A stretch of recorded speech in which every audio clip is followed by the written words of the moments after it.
Meus queridos e amados irmãos, a paz do Senhor, bem-vindo mais uma vez à nossa EBD inovadora. Nós vamos dar início a mais uma lição, lembrando que nós estamos estudando o livro do profeta Jeremias e Lamentações, lições maravilhosas para o nosso crescimento espiritual. Jeremias 25 a 29, os 70 anos de cativeiro e a carta aos exilados. Vamos para nosso texto áureo, diz da seguinte maneira: Eu é que sei o pensamento que tenho a vosso respeito, diz o Senhor, pensamento de paz e não de mal, para vos dar o fim que desejais. Jeremias, capítulo 29, verso 11. A verdade prática diz da seguinte maneira, meus irmãos: discernir a vontade de Deus e aceitá-la, mesmo que frustre nossas expectativas, é a chave para a vitória. O capítulo 29 de Jeremias apresenta, primeiro, a profecia dos 70 anos de cativeiro, a soberania de Deus sobre as nações. Terceiro, o conflito entre Jeremias e os falsos profetas. A carta de Jeremias aos cativos reafirma que Deus tem planos de esperança para o seu povo e que mesmo no exílio ele continua guiando aqueles que o buscam de coração. O primeiro tópico é a profecia sobre o cativeiro. Jeremias anuncia o juízo divino sobre Judá e as nações vizinhas. Deus decreta 70 anos de exílio na Babilônia, destacando a sua soberania e o propósito disciplinador do cativeiro para restaurar o seu povo. O primeiro subtópico, ele se encontra em Jeremias 25:11. Diz da seguinte maneira: toda esta terra virá a ser um deserto e um espanto. Estas nações servirão ao rei de Babilônia 70 anos. O fato de Jeremias anunciar o exílio babilônico como juízo de Deus e de especificar o período de 70 anos como tempo estipulado para o seu cumprimento, mostra que Deus controla a história. Então a gente vê um Deus soberano que tem o domínio em suas mãos e que tem o controle de todas as coisas. O profeta havia pregado por 23 anos, chamando o povo ao arrependimento, mas a mensagem foi ignorada. Como consequência, Deus declara que Judá serviria ao rei de Babilônia por 70 anos. Este detalhe só é mencionado mais 3 vezes na Bíblia. Pegando essas bases de referência, é muito bom a gente incentivar o aluno para ler essas referências, para a gente nos respaldarmos concernente o fato de Deus ter anunciado 25:12, Jeremias 29:10 e Daniel 9:2. Então são 3 passagens que vai exatamente fundamentar a exatidão dos 70 anos do exílio babilônico.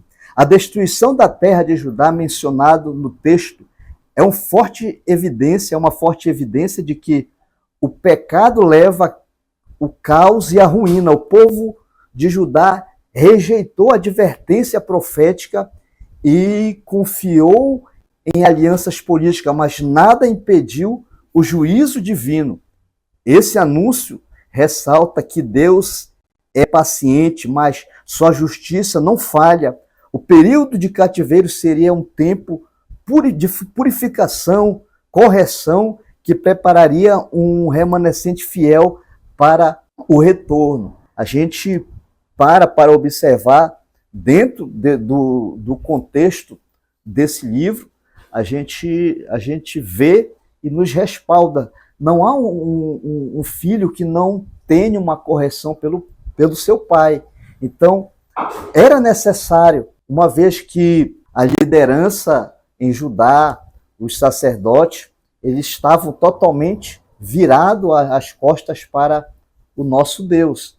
E Deus, como um pai amoroso, ele prepara esse ambiente que era exatamente para uma preparação dele, para que ele se voltasse novamente ao Senhor Deus e se convertesse de todo o coração. O maior propósito de Deus, nesse subponto, era que ele se voltasse ao Senhor de todo o coração. Segundo subtópico aqui, a ira de Deus sobre as nações. Assim diz o Senhor, pois o Senhor, o Deus de Israel, toma da minha mão este cálice do vinho do meu furor e dá a beber a todas as nações a quais eu te enviar. A metáfora do cálice da ira, usada frequentemente na Bíblia para descrever o juízo divino, há algumas referências. Salmo 75, versículo 8, Isaías 51, 17, Apocalipse 14, 10. Deus ordena a Jeremias que ofereça esse cálice simbolicamente às nações,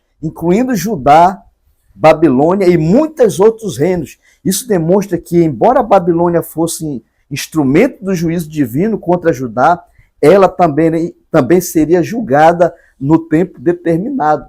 Jeremias 25, versículo 12. Então, há uma visualização concernente à ira de Deus. Então, a gente para observar, Deus ele vai advertir. Dentro desse subtópico aqui, Deus ele não é um Deus injusto que vai agir com arbitrariedade. Então, de uma forma onde o juízo venha sem ter ele avisado, advertido, mas ele avisa, ele dá a oportunidade para que as pessoas se voltem novamente ao Deus Todo-Poderoso. A soberania de Deus sobre as nações fica evidente nessa passagem. Ele não apenas usa reis, império, para disciplinar seu povo, mas também os responsabiliza por suas ações. Isso ensina que nenhum governo está acima da justiça divina. Deus sempre vai estar no topo. Então a gente para observar, a justiça de Deus é de um modo correto. Esse princípio continua atual. Deus ele não vai mudar, nunca mudará a essência da sua justiça. Deus não ignora o pecado das nações. Seu juízo é certo. As nações que vivem corrupção, violência, enfrentarão o cálice da ira divina no tempo apropriado. Essa advertência nos lembra que devemos confiar mais na justiça de Deus do que nas forças políticas, militares deste mundo. É nós levarmos o aluno a ter essa crença fiel no Deus verdadeiro, que a sua justiça é correta. Muitas das vezes nós colocamos a nossa perspectiva na justiça de alguma autoridade que se levanta no mundo, mas a nossa confiança ela tem que estar respaldada pelo Senhor nosso Deus. Então aqui, a ira de Deus sobre as nações, não há nenhuma pessoa que não seja disciplinada por Deus, mas ante Deus ele sempre dá o alerta, ele dá o sinal vermelho para que a pessoa, para que a nação ele fique atento. A gente olha e observa aqui o que falar de Nínive, como Deus ele enviou o profeta ali para advertir. O que foi que aconteceu? Nínive se arrependeu das suas transgressões, dos seus pecados, se humilhou, jejuou ali, se voltou para Deus. Então Deus ele sempre trata dessa maneira as nações, ele avisa, adverte, mas se o camarada continuar na desobediência, vem a penalidade. Agora nós vamos para o terceiro subtópico. Deus é amor e justiça. Jeremias 25, versículo 30, que diz da seguinte maneira: o Senhor ruge do alto e da sua santa morada faz ouvir a sua voz. Ruge fortemente contra a sua morada, dá seu brado como os que pisam as uvas contra todos os moradores da terra. Jeremias conclui esse capítulo com uma visão aterradora do julgamento de Deus. O Senhor é retratado como um leão que ruge. Toda vez que dentro de uma floresta, de uma selva, quando há um rugido do leão, há algo que se volta a uma autoridade. A uma autoridade, alguém que domina, alguém que julga, alguém que tem o poder ali naquela área, o que comanda. Ele traz essa analogia aqui do rugido do leão. A imagem de Deus rugindo do alto enfatiza o seu domínio universal e a certeza do seu julgamento. A descrição do juízo é intensa. O Senhor esmagará os pecadores como uvas no lagar, eliminando a impiedade da terra. Não haverá escapatória para o rebelde, pois o juízo será completo. Entretanto, esse juízo não é arbitrário. Ele vem após repetidas oportunidades de arrependimento. Deus fala, Deus anuncia, mas o homem vira a costa, não dá ouvido, faz pouco caso daquilo que Deus ele quer falar. Na verdade, Deus ele quer trazer novamente o homem para o arrependimento, para que se volte a Deus e se converta dos seus maus caminhos. Deus sempre chama ao arrependimento antes de executar seu castigo. Desse modo, demonstra o seu amor, misericórdia. No entanto, aqueles que endurecem seus corações enfrentarão a consequência de sua rebeldia. Há um texto no livro de Romanos, no capítulo 11, ele diz da seguinte maneira, que nós devemos considerar a bondade e a severidade de Deus. Para os que caíram, severidade, mas para nós, bondade. Ou seja, se nós permanecermos na sua bondade. Então Deus ele trata todos da mesma forma, usando do seu amor, da sua misericórdia, mas se o homem não aceitar, é certo que vai cair no juízo, na justiça correta de Deus. Deus é longânimo, mas seu juízo é certo. O mundo pode ignorar a justiça divina por um tempo, mas no momento determinado Deus intervirá. Ele não pode tolerar o pecado indefinidamente. A sua justiça prevalecerá. A gente vê aqui um Deus que alerta, um Deus que fala com verdade e que quer que todos se cheguem novamente a Ele. Chegamos no nosso segundo tópico, prisão e confronto com falsos profetas. Jeremias enfrenta forte oposição por proclamar a verdade. Ele alerta sobre a submissão à Babilônia e denuncia os falsos profetas que enganavam o povo com promessas ilusórias de libertação imediata. O primeiro subtópico ameaça a Jeremias no templo. Capítulo 26, verso 2 diz da seguinte maneira: assim diz o Senhor, põe-te no átrio da casa do Senhor e dize a toda a cidade de Judá que vem adorar a casa do Senhor. Todas as palavras que te mandei, que lhe disses, não omita nenhuma sequer. No início do reinado de Joaquim, Jeremias recebe uma ordem clara do Senhor para proclamar uma mensagem de advertência ao templo.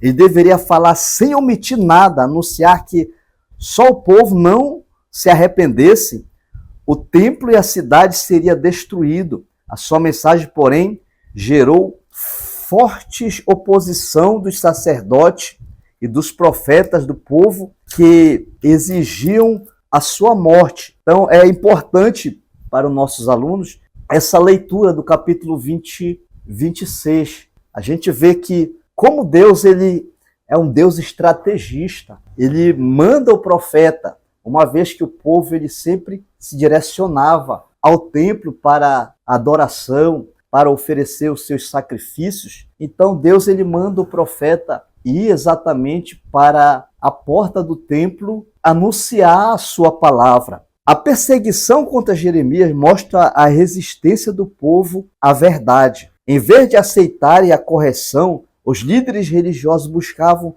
silenciá-lo.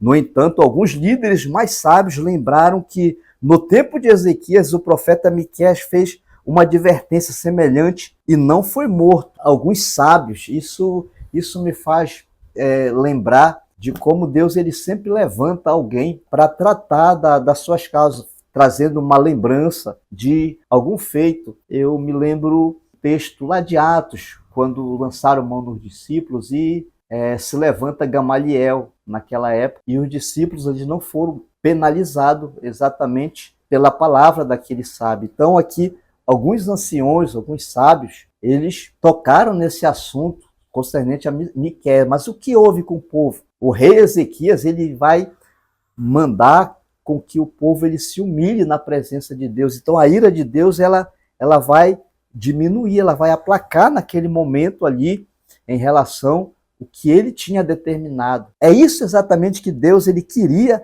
para Judá. Em vez de aceitarem a correção, os líderes religiosos buscavam silenciá-lo. No entanto, alguns líderes mais sábios lembraram que no tempo de Ezequias, o profeta Miqueias fez uma advertência semelhante e não foi morto. Jeremias 26, 18 e 19. Isso impediu que Jeremias fosse condenado à morte. Naquele momento, embora ele continuasse enfrentando forte rejeição, Deus sempre usará alguém ou algo para dar livramento aos seus servos, até em seu ministério seja cumprido. O nosso segundo subtópico diz da seguinte maneira: o jugo babilônio e a resistência. Jeremias 27, versículo 12. Trazei em vossos pescoços o jugo do rei de Babilônia. Serve a ele e ao seu povo e vivereis. No reinado de Ezequias, Jeremias recebeu a ordem de usar o jugo de madeira em seu pescoço como símbolo do domínio de Babilônia sobre Judá e outras nações vizinhas. Ele advertiu que a única maneira de evitar a destruição seria submeter-se ao rei Nabucodonosor, pois essa era a vontade de Deus. A gente observa aqui, meus irmãos, nesse momento, se submeter ao rei de Babilônia era uma ordem dada por Deus para que eles vivessem de um modo digno ali, mas exatamente eles tinham que obedecer aquilo que tinha sido profetizado pelo profeta Jeremias. Os reis e os falsos profetas rejeitaram essa mensagem, pois esperavam que Judá permanecesse livre. Eles preferiam acreditar que Deus jamais permitiria que seu povo fosse dominado por estrangeiro. É uma visualização de falsos profetas e de pessoas que acham que por Deus ter a sua misericórdia, ter o seu amor grande, eles estariam isentos do castigo eminente de Deus. Mas como é que Deus ele não vai agir se o povo eles tinham voltado as costas para Deus, estavam fazendo tudo aquilo que desagradava a Deus, abandonaram a lei, pecavam, transgrediam a lei do Senhor, e a gente para observar que Deus ele não tem o culpado por inocente. Observe que obedecer a Deus muitas vezes exige humildade e submissão. Os líderes de Judá não queriam aceitar que o cativeiro fazia parte do plano divino, mas ignorar essa realidade apenas trouxe mais sofrimento. É alguém que não quer aceitar a vontade de Deus, o plano de Deus sobre a vida. Muitas vezes, em certa circunstância da vida, é nítido que nós temos que obedecer e submeter à realidade da vontade soberana de Deus. Da mesma forma, precisamos discernir a vontade de Deus e aceitá-la, mesmo quando não corresponde às nossas expectativas. Eles tinham uma perspectiva de algo que seria breve, uma correção breve, mas não queriam estar submissos, não queriam obedecer aquilo que tinha sido determinado por Deus concernente à obediência aos preceitos de Deus, à sua lei. Então, a gente vê exatamente aqui o amor de Deus por Israel nessa correção. Deus, ele castiga e corrige a quem ele ama. Vamos para o nosso terceiro subtópico. Ananias e sua morte. Se diz lá em Jeremias, no capítulo 28, versículo 16, eis que te lançarei de sobre a face da terra. Este ano morrerá porque pregar-te rebeldia contra o Senhor. Isso são embates que Jeremias ele teve com esse falso profeta Ananias. Não somente esse, mas outros falsos profetas que também eles profetizaram falsamente uma coisa que Deus não havia dito, o mandato. No mesmo período surge o falso profeta Ananias, que contradiz Jeremias. Ele declara que Deus quebraria o jugo da Babilônia em 2 anos, trazendo de volta os utensílios do templo do cativo. Jeremias 28, de 2 a 4. Para reforçar sua mensagem, ele quebra o jugo de madeira que Jeremias usava em um ato simbólico. Mas veio a palavra do Senhor novamente a Jeremias. Jeremias disse que desejava que essa profecia fosse verdadeira. Após a intervenção de Ananias, Deus envia Jeremias novamente, desta vez com um jugo de ferro, simbolizando que a submissão à Babilônia seria ainda mais dura e inescapável. Jeremias 28, 13 e 14. Como prova da falsidade de Ananias, Jeremias declara que ele morreria naquele ano, o que de fato aconteceu. 2 meses depois, Ananias ele perece, ele veio a morrer. Por quê? Profetizou aquilo que Deus não mandara para que ele profetizasse. O conflito entre Jeremias e os falsos profetas revela um padrão recorrente: a rejeição da verdade em favor de ilusão confortáveis. É o natural, às vezes, do ser humano. É querer só coisas boas, só aquilo que venha satisfazer o ego. Então, quando a palavra é mais dura, uma palavra de correção, então a pessoa diz assim, isso aqui não é para mim, essa mensagem não é para mim. Às vezes Deus está tentando colocar na mente e no coração da pessoa para que ele pare para refletir e se volte novamente para o Senhor. Jeremias enfrentou perseguição, oposição, mas permanecia fiel à mensagem de Deus. Devemos defender a verdade, mesmo quando ela não é popular, e confiar que Deus sempre confirma a sua palavra. Então, muitas das vezes a gente quer agradar alguém, agradar A, agradar B, mas não se conforma, muitas das vezes, com aquilo que Deus ele quer falar exatamente. Então, tem muitas pessoas que vivenciam esse contexto e aceitam muitas falsas profecias ali para benefício do seu ego, para satisfazer a sua própria vontade. Mas Deus, quando ele fala, ele quer que todos se volte a ele para a sua palavra. Bendito seja o nome do Senhor. Então, que nós possamos passar para o nosso aluno, ter essa confiança em Deus e confiar na sua palavra, que é a maior das profecias para o nosso crescimento espiritual. Louvado seja o nome do Senhor para todo sempre. O nosso terceiro tópico, carta aos cativeiros. O capítulo 29 de Jeremias contém uma carta enviada aos exilados de Babilônia. Nela, Jeremias orienta o povo a aceitar o cativeiro como parte do plano de Deus e viver produtivamente na terra estrangeira. Além disso, o profeta refuta as falsas esperanças criadas por líderes enganadores, reafirma a promessa de restauração após 70 anos. Então, nosso primeiro subtópico, ele diz da seguinte maneira: exilados devem viver na Babilônia. 29, versículo 7 diz: procurai a paz da cidade para onde vos desterrei. Orai por ela ao Senhor, porque na sua paz vós tereis paz. Aqui a gente vê nitidamente nessa carta que Deus mandou que Jeremias enviasse ao cativeiro, que era exatamente para o povo ele se submeter e viver tranquilamente. Deus ordena aos exilados que se estabeleçam, trabalhem, construam casa, formem família, busquem a paz da cidade onde estavam.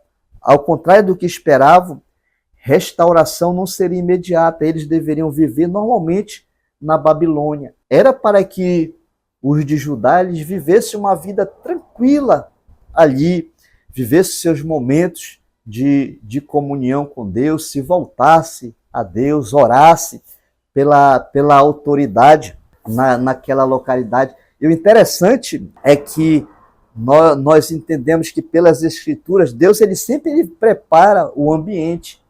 A gente lembra que Daniel, ele ficou na Babilônia, ele estava responsável por 127 províncias.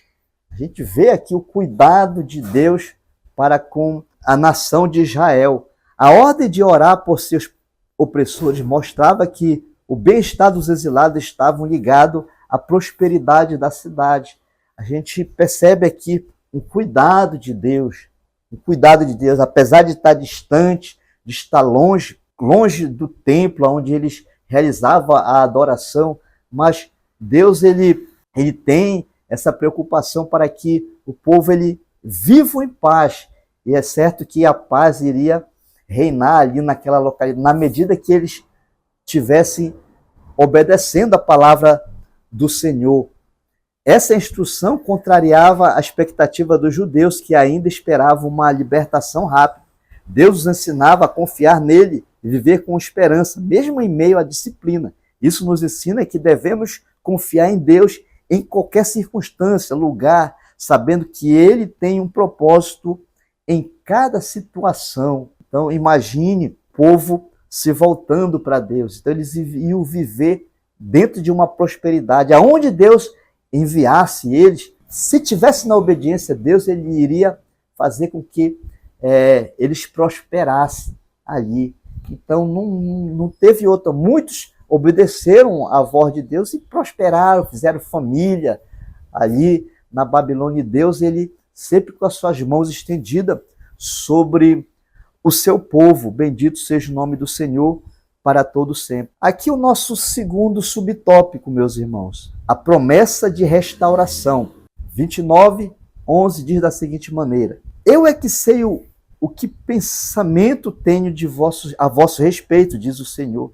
Pensamento de paz e não de mal, para vos dar o fim que desejais. Agora imagine, meus irmãos, nós recebendo uma carta dessa, de um Deus que se preocupa, que apesar de estar distante de pátria, distante do templo, distante de familiares, muitas das vezes ali naquela localidade, mas a preocupação de Deus, os pensamentos de Deus, a gente diz, o pensamento de Deus não é os nossos pensamentos. Deus reafirma que o cativeiro duraria 70 anos, mas depois disso ele traria seu povo de volta à terra prometida. O versículo revela que o plano de Deus são de paz, esperança, não de destruição. A restauração estava condicionada à busca sincera por Deus. Portanto, o povo deveria invocá-lo, orar, demonstrar arrependimento. A disciplina do exílio tinha um propósito: levar Israel de volta à fidelidade a Deus. Israel tinha transgredido, a liderança tinha transgredido, mas a disciplina de Deus era exatamente para eles cair na real e se voltar para o Senhor. Muitas das vezes a gente vive uma vida dessa maneira, às vezes não quer dar ouvido às orientações que Deus ele tem para a nossa vida. Mas nós devemos entender, passar para os nossos alunos que eles devem entender que Deus ele tem propósito para cada um, propósito de paz, propósito de felicidade, propósito de ter uma família abençoada. Então esses são os propósitos de Deus, e para ajudar não foi diferente. Deus ele manda isso exatamente para que o povo ele tivesse essa consciência de se arrepender e se voltar a Deus. Isso nos ensina que Deus permite provações para nos aperfeiçoar. Em meio à dificuldade, devemos confiar nele, nele sabendo que a sua vontade é sempre para o nosso bem. Deus ele nunca vai querer o mal do seu povo, daquele que o serve. Nem para o ímpio, Deus ele quer o mal. Então ele quer que o ímpio venha se arrepender das suas trevas, se volte para ele. Deus ele não quer o mal, mas às vezes a pessoa procura e não quer obedecer. A consequência, muitas das vezes, é trágica. Vamos para o nosso terceiro subtópico: julgamento dos falsos profetas. Jeremias 29:21 diz da seguinte maneira: Assim diz o Senhor dos Exércitos, o Deus de Israel, acerca de Acabe, filho de Calaías, e de Zedequias, filho de Maazéias, que vos profetizo falsamente em meu nome, eis que os entregarei na mão de Nabucodonosor, rei de Babilônia, e eles os ferirá diante dos vossos olhos. Tem penalidade? Tem penalidade para aqueles que usam de falsidade concernente à palavra do Senhor Jesus Cristo.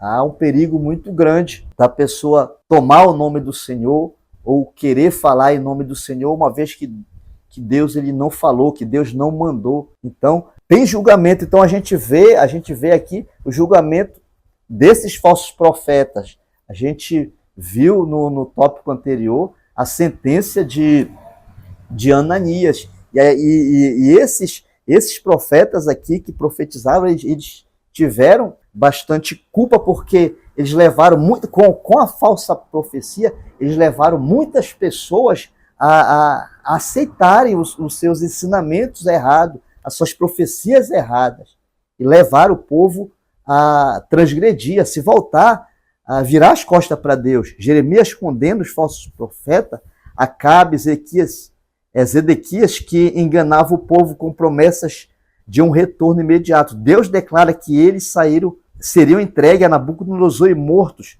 Além disso, Samaías tentou desacreditar Jeremias, enviando cartas ao templo em Jerusalém. Como resposta, Deus declarou que ele e sua descendência não viriam à restauração prometida. A gente vê a consequência desse falso ensinamento.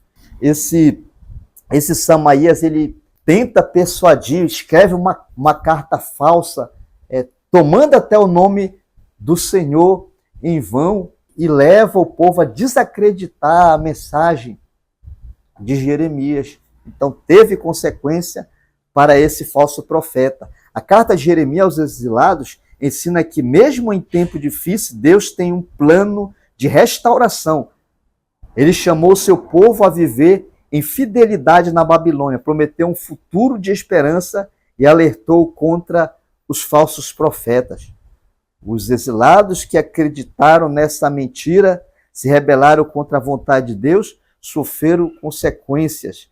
Devemos confiar na soberania de Deus, buscar sua vontade de todo o coração e rejeitar ensinamentos enganosos. A gente fecha essa lição aqui, trazendo uma advertência concernente a aceitar qualquer coisa, qualquer profecia, então qualquer ensinamento que não seja pautado, respaldado pela palavra do Senhor. Então, aqueles que acreditaram nos falsos profetas, vocês vão ficar, vai ser só 2 anos. Então, veio a peste, veio a fome, não se submeteram à correção de Deus. Então, a consequência dos seus atos foi imediata, morreram. Aqueles que passaram muitas privações, porque não deram ouvido à palavra do Senhor, à verdade do Senhor. Aplicação pessoal. Devemos confiar em Deus, buscar sua vontade, com sinceridade, viver com fidelidade, onde formos colocados, aonde você estiver, seja no trabalho, seja na faculdade, a nossa lealdade a Deus tem que ser incondicional. Incondicional, isso aqui, essa aplicação pessoal, ela traz uma realidade para os nossos dias, que nós devemos viver uma vida santa e irrepreensível diante de Deus, observando a palavra do nosso Deus e aceitando a sua vontade sobre a nossa vida, que é boa, perfeita e agradável. Eu quero orar pelos professores da EBD. Nós estamos na EBD, a nossa escola bíblica dominical, a maior e melhor escola do mundo. Nós vamos orar agradecendo a Deus por mais uma oportunidade. Maravilhoso Deus e Pai que está no céu. Senhor, muito obrigado por mais esta lição, Senhor, de grande aprendizado para nós, Senhor. Meu Deus, eu peço a Tua bênção sobre cada professor, sobre cada um que vai ministrar Tua palavra. Deus, reverte de autoridade, de unção, Senhor. Meu Deus, nos usa, meu Deus, Senhor, para que quando estivermos ministrando a Tua palavra, os nossos alunos sejam impactados, Senhor, pela Tua verdade e nós possamos cada dia amar e obedecer os teus ensinamentos. Louvado seja o teu nome. Bendito seja o nome do Senhor. Meus irmãos, não deixem de se inscrever no nosso canal, a nossa EBD Inovadora, certo? Que Deus ele vai abençoar e é o modo de nós expandirmos o Evangelho do Senhor através do ensinamento da palavra do nosso Deus. Então fique com Deus e que Deus nos abençoe e nos use para a glória do seu nome, em nome de Jesus.